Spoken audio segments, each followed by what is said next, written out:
رسول اللہ صلی اللہ علیہ وسلم نے ارشاد فرمایا کہ جو عورت اپنے شوہر کی فرما بردار ہو، اس کے لیے پرندے ہوا میں، مچھلیاں دریا میں، فرشتے آسمانوں میں، درندے جنگلوں میں استغفار کرتے ہیں۔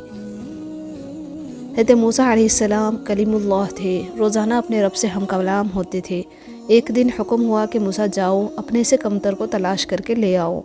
موسیٰ علیہ السلام نے حکم خدا سے ساری کائنات چھان ماری، مگر اپنے سے کم کسی کو نہ پایا۔ شام کو خالی ہاتھ لوٹے۔ اللہ پاک نے فرمایا کہ اے موسیٰ، اگر آپ ایک بکری کے بچے کو ہی لے آتے تو ہم آپ کو نبوت سے محروم کر دیتے۔ کسی کو اپنے سے حقیر نہ سمجھو، کیونکہ اللہ نے ہر کسی میں کوئی نہ کوئی خوبی ضرور رکھی ہے۔ رسول اللہ صلی اللہ علیہ وسلم نے ارشاد فرمایا کہ جو عورت اپنے خاوند کی اجازت کے بغیر گھر سے نکل جایا کرتی ہے، وہ گھر آنے تک یا خاوند کے راضی ہونے تک اللہ تعالیٰ کی ناراضگی میں رہتی ہے۔ جس طرح لوگ مردہ لوگوں کو کندھا دینا ثواب سمجھتے ہیں، اسی طرح لوگ زندہ لوگوں کو سہارا دینا افضل سمجھ لیا کرے تو زندگی آسان ہو جائے۔ والدین کا دل جیت لو، کامیاب ہو جاؤ گے، ورنہ ساری دنیا جیت کر بھی ناکام رہو گے۔ برداشت بزدلی نہیں بلکہ زندگی کا ایک اہم اصول ہے۔ جس دل میں قوت برداشت ہو وہ کبھی ہار نہیں سکتا۔ اللہ نے عورت کو ماں کا رتبہ دیا اور جنت اس کے پاؤں کے نیچے رکھی۔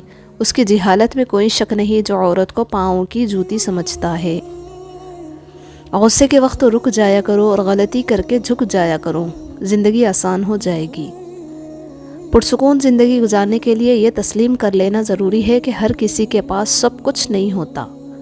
حضرت علی رضی اللہ عنہ نے فرمایا کہ جو نصیب سے زیادہ اللہ پاک پر توکل کرتے ہیں، یقین مانیں ان کے نصیب بہت بلند ہوتے ہیں۔ جو حصہ اللہ کا ہے وہ روح ہے، جو حصہ اپنا ہے وہ عمل ہے، جو کیڑوں کا ہے وہ جسم ہے۔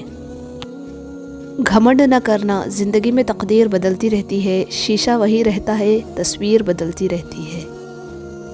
زبان قابو میں رکھے، توپ کوئی نہیں چلاتا، پتھر کوئی نہیں مارتا، باتیں صرف باتیں ہی گھروں میں دراڑیں ڈالتی ہے، ان کو توڑتی ہے، رشتے کاٹتی ہے، باتیں صرف باتیں۔